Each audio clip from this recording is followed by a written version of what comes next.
Isang magandang araw sa ating lahat. Muli po ay wini-welcome namin ang bawat isa sa araw-araw na pagpapala. Alam ko po excited tayo sa iba't ibang kaparaanan ng Lord upang tayo po ay mapagpala sa bukas na kalangitan na ipinagkakaloob niya sa atin. Tayo po ay manalangin.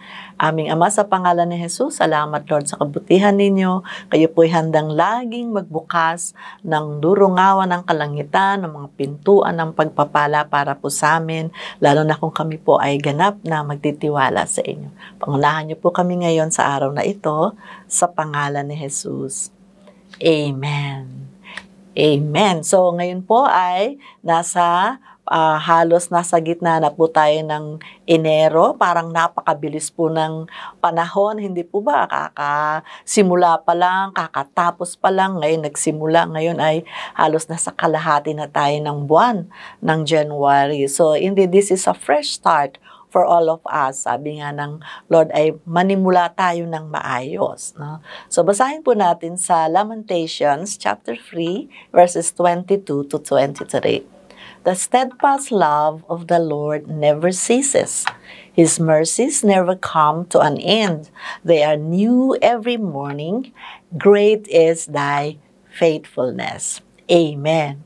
No, so talaga nga po na yung mayamang biyaya ng Panginoon, yung mayaman niyang pag-ibig ay lagi po yung sariwa sa araw-araw. Kung kaya tayo gigising sa bawat umaga, mararamdaman na po natin na yung kabutihan ng Panginoon sa ating mga buhay. Hindi po ba? Maganda, simulan po natin ito ng maayos. Alam niyo po yung katapatan ng Panginoon, hindi po yan nalilimitahan ng mga sitwasyon natin o ng mga kabiguan natin or our failures. No? Each day is an opportunity, siyempre, to experience yung grace ng Panginoon and yung compassion niya. Bawat araw ay tunay nga po ito ay isang oportunidad na muli maranasan natin, maramdaman natin yung pag-ibig ng Panginoon. Yung kanyang habag, yung kanyang biyaya sa atin, no? Hindi po siya nagkukulang.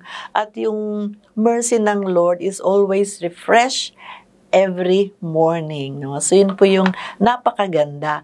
Bawat umaga ay nagbibigay ito sa atin ng pag-asa at ito ay gumagabay sa atin for a fresh start. Magandang panimula. No? Sabi nga, even if we fall short ng mga bagay na mabubuting bagay na sana ay gusto nating gawin, no? Which is expected of us as Christians, kung hindi naman natin ito na isasagawa, the Lord, He never condemns us, no? Hindi siya nagagalit sa atin sa mga bagay na may mga pagkakamali tayo, may mga palpak tayo, but we can always come back to God, no? Yun ang maganda, no? Hindi nagsasara ng pintuan ang Panginoon para sa atin. Heaven's door are always open for us, no? Laging bukas ang pintuan, ang durungawan ng langit para sa atin. At yung arms ng Lord are always waiting there to embrace us, no? Yung yayakapin tayo, yayapusin tayo upang tayo ay bigyan ng kapayapaan, lalo na kung may mga bagay na pinagdadaanan natin ng sobra. So, pagpasok ng taong ito, marahil ay very challenging sa atin, no? Maaring pagpasok pa lang ng unang linggo ng buwan na ito, ng taon na ito, ay meron ng mga pangyayari sa buhay natin na napakahirap harapin, no? It could be yung may nagkasakit, may mga nasunugan, may mga nanakawa, no? Mga hindi magagandang pangyayari na napakahirap talaga na matignan pa na may pag-asa pa ba. Pero yung mercy ng Lord, it will not run out, no? Because God, He is a loving Father. He is a God of abundance. Yung mercy ng Lord, hindi natutuyo yan. Lagi yung handa niyang ibigay sa atin. No? So kung ano man yung mga feeling natin ay nagigilty tayo dahil hindi natin na-accomplish yung mga maraming bagay that is expected of us, no? As Christians, huwag tayong magdalawang loob na hindi tayo humingi ng habag sa Panginoon. Yung mercy ng Lord ay laging nandiyan dyan. It will never come to an end. Walang katapusang habag ang pwedeng ibigay sa atin ng Panginoon, no? Upang tayo ay makapanimulang muli. No? Sabi nga dun sa ating inaral kanina, yung new things means bago, hindi po ba? Yung fresh is sariwa. No? So, ganyan ang Panginoon. Jesus is always in the business of new beginnings, no? Ng mga bagong bagay sa buhay natin. Or fresh start, natapos na yung taon, so laging merong magandang bagong panimula. Amen ba? No? So, hindi na tayo dapat na lumilingon pa dun sa mga bagay na hindi naging maganda nung nakaraang taon, or no matter how many times that we have stumbled, maraming beses na gumawa tayo ng mga bagay na hindi maganda, or we have made terrible mistakes dun sa mga decision making na ginagawa natin, o sa mga choices na ginagawa natin. Or sometimes we have done so many crazy things, selfish things, no? So kalimutan na daw natin yan. Iwanan na natin lahat yan dun sa nagdaang taon, because God's grace always gives us a fresh start. No? Laging may handang bagong panimula ang Panginoon. And His mercy is overflowing. No? So, alam nyo, hindi lang naman po tayo ang mga nag-struggle, no?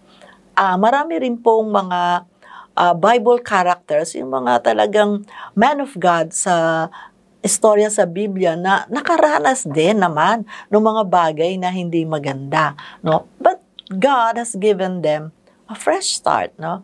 Halimbawa si David, no? Si King David, no? From being a shepherd boy, he rose into being a king, but he also fall into adultery, no? Nagkasala siya ng matindi sa Panginoon. Pero nung nagrepent naman siya, bumalik siya sa Panginoon, he was given a fresh start muli ng Diyos, no? Hindi siya pinabayaan ng Lord, na hindi siya kinondem, at hindi rin siya iniwanan.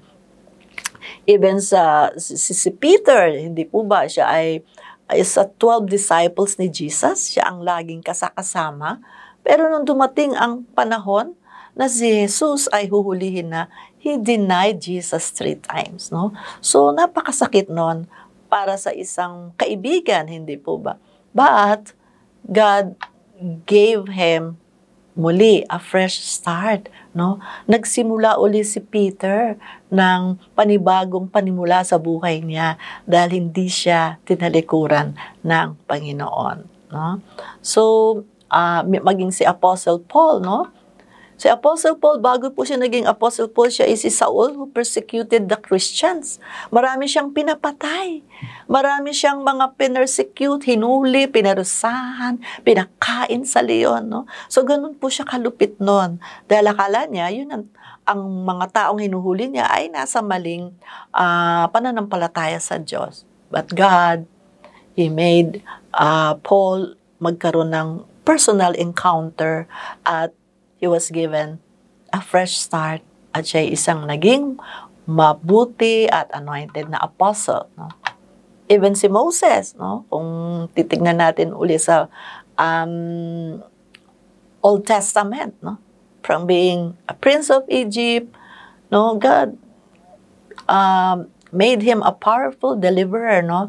Ng mga Israelites, ng mga Hudyo. Tinalikuran niya ang pagiging prinsipe sa Ehipto, at siya ay nagsimulang naghirap, but God gave him a fresh start, no? So, marami pa talagang mga kakilala tayong mga sikat na mga karakter sa Biblia, mga kwento sa Biblia, mga storya sa Biblia, na kung saan nagkaroon talaga muna ng struggle at pangit na nakaraan, but God delivered them and gave them fresh start, a new beginning, no? So, kung tayo kaya, paano ba tayo maghahangad? Paano ba tayo magkakaroon ng mga fresh start na ito? Kung tatalikuran natin lahat nung mga nagawa nating mga hindi magandang bagay nung nakaraang taon, paano nga ba? So, mahalaga rin, unang-una, we humble before God, no? Magpakumbaba po tayo sa Panginoon. Humingi po tayo ng tawad sa lahat na mga maling nagawa natin. At we ask forgiveness, no? And we surrender to the Lord, no? So, para tayo po ay mabigyan din ng bagong panimula. And second is, commit yourself, no, to a brand new way of living. No? Magkaroon ka ng pangako, pagsuko sa Panginoon na babaguhin mo na yung uri ng pamumuhay mo nung nakaraang taon o nung nagawa mong mga nakaraang kasalanan, and commit to change, no? Talagang magkaroon ka ng pagsisikap na mabago ka, no? Sa tulong ng Panginoon, sa biyaya ng Panginoon, at sundin mo yung magandang plano at magandang purpose ng Lord sa buhay mo, no? So napakaganda po na kalimutan na natin ang nakaraan. That's the third thing. Forget the past and leave it behind and live for today. Ano ba ang hinahanda ng Panginoon sa iyo ngayon, sa atin ngayon? No? Sa pagbubukas ng Panginoon ng 2024, open doors of blessing, open doors of mga kagalingan, kapayapaan, no? God will meet us, no, with His grace and mercy, no? Kapag tayo po ay marunong magpakumbaba sa Kanya, talikuran na natin ang nakaraan, and God's grace open doors of healing, no? Of peace, no? God's grace open doors of hope, no? And a fresh start, no? Laging naghahanda ang Diyos ng bagong panimula para sa atin. Kumbaga, iwanan na natin yung mga pangit na bagay na yan sa ating mga buhay, and let us walk in a way that pleases God and that would bring blessing to our lives, for great is God's faithfulness. Napakalawak po ng katapatan ng Diyos sa atin. Hindi niya hahayaan na tayo ay manatili doon sa pangit na pangyayari sa buhay natin. Especially nung nakaraang taon, magkaroon po tayo ng pag-asa na itong taon na to, 2024, will be a much better year for us because God is faithful, no? And He is merciful. Amen? So tayo po ay manalangin.